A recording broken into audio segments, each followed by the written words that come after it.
Hey guys, welcome back to today's video. So today is Friday, November 23rd, 2018, and we're going to go through our first look at the 2020 Senate elections. Some of you may think that it's a little too early to start this, but I decided that we're going to actually just go ahead and take a look at the 2020 Senate map and exactly what it means for the 2020 presidential election. So on your screen right now is the current 2020 Senate map, disregarding the state of Arizona, which will have a special election in the year 2020. And the incumbent right now is a Republican, so that one adds to the Republicans' numbers. But right now, the overall composition of the Senate is 53 Republicans and 47 Democrats if Mississippi holds for the GOP. And when I say if, I mean it will. It will hold for the GOP with the runoff, and we will have 53 Republicans in the United States Senate beginning January 2019 and 47 Democrats. So the Democrats lost 2. The Republicans made a net gain of 2 in the Senate in the 2018 midterms. And the 2020 Senate map isn't too favorable to them either. Looking at states where they possibly could make pickups in, they're going to have a lot of stretches. States like North Carolina or Iowa or even states like Montana or Georgia, which typically don't vote for Democrats. North Carolina, the last time voting for a Democrat in the statewide position is 2016, but not that many senators were Democrats. There weren't any Democratic senators beforehand. We look at 2014, that was the last time they elected a Democratic senator, and it's the same incumbent who defeated the Democrat back in 2014 from the state of North Carolina up again. So North Carolina isn't too favorable in terms of incumbents. Every single time these incumbents are defeated, except for 2016, which was an exception. But history just wasn't on the Democrats' side back then in 2016. I mean, a number of states that were going for Democrats by decades all of a sudden went to the GOP.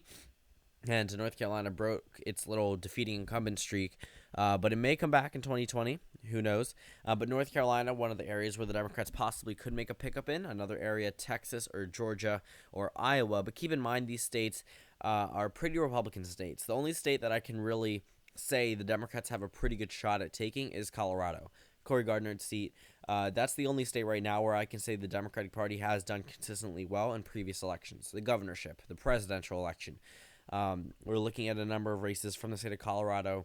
Though that state itself has taken a little bit more of a turn in favor of the Democratic Party, whereas you can't say the same thing for states like Iowa or Montana or Georgia. But based off 2016 margins, we can go ahead and characterize these races. This is the 2014 Senate map I'm going to use as the 2020 Senate map, so the candidates obviously aren't decided right now.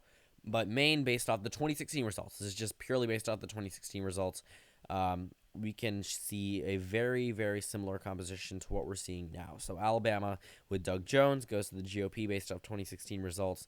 And that fills in our map. I forgot about the state of Michigan, which goes to the GOP based off of the 2016 results. So based purely off the 2016 presidential election results, we have the same exact composition as we have now. So that's really not something that's going to benefit the Democrats. Again, holding on, let's assume they hold on to Alabama and they take Colorado, they hold on to Michigan, they make two pickups.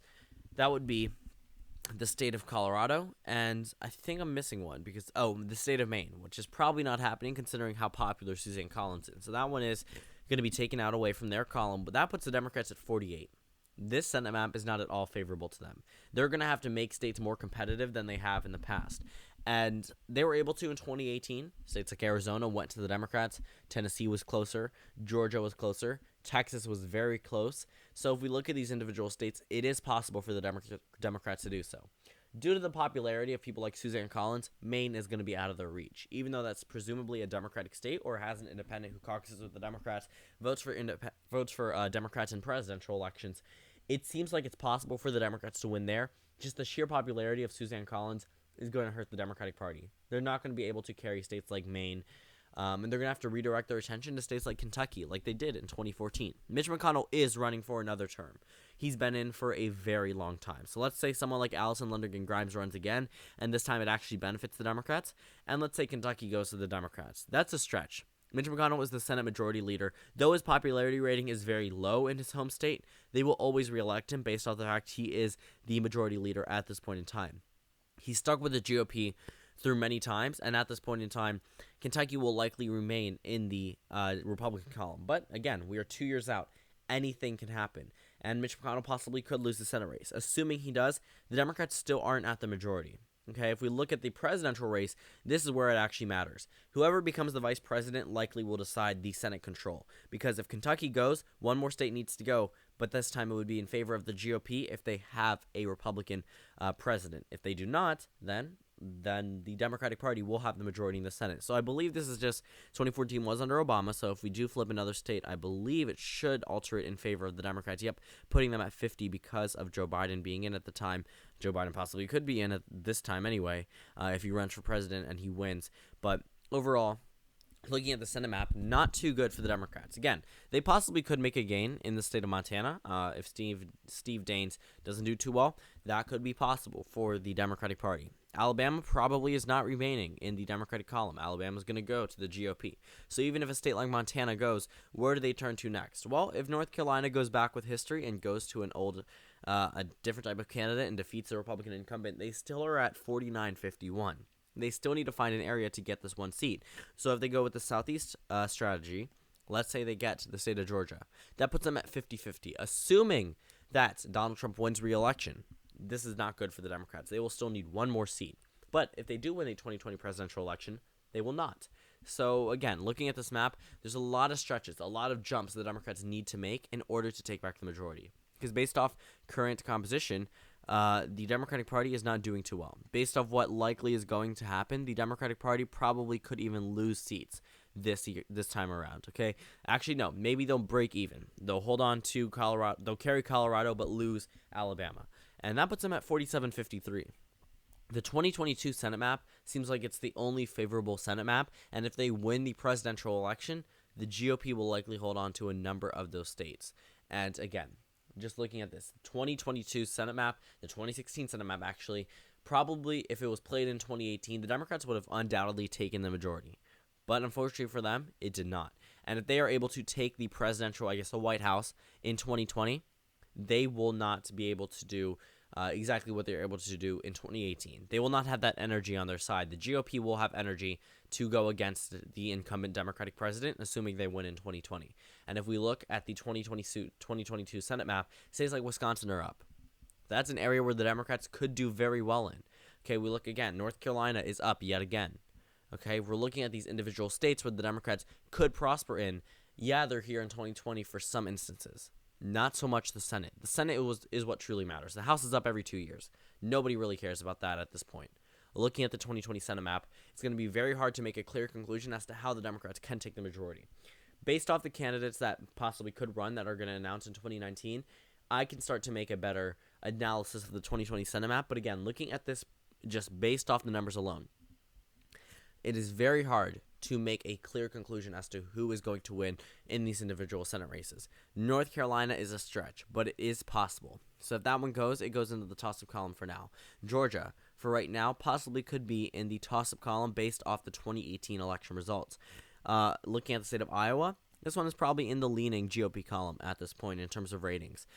Michigan probably in the likely column for the Democrats, along with the state of Minnesota with Tina Smith in the likely column for the Democratic Party. Virginia probably will be in the likely column as well. Ed Gillespie came very close to winning there, even though Mark Warner had a 99% chance of winning on election night. Illinois, Dick Durbin probably going to go into the likely column. Colorado is probably in the leaning column as of right now for the Democratic Party.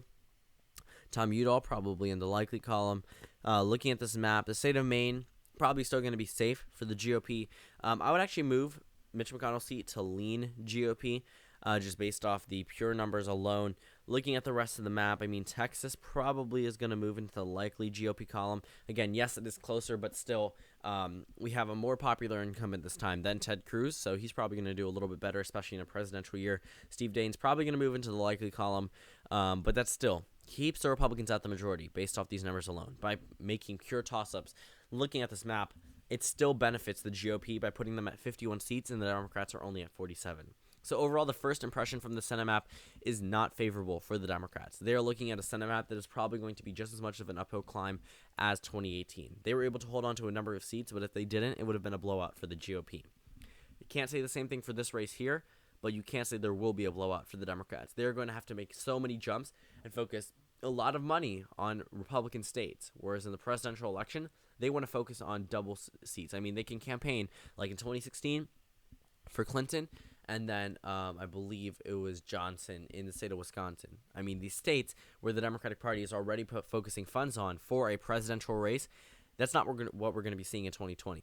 They're going to have to simultaneously flood money into states like Texas, Kentucky, Georgia, North Carolina, Iowa, and Montana, which, yes, they may be flooding a little bit of money in for swing state research and, campaign ads, whatever, but they're going to be focusing predominantly on the Rust Belt. Unfortunately for them, they only have one seat in the Rust Belt up.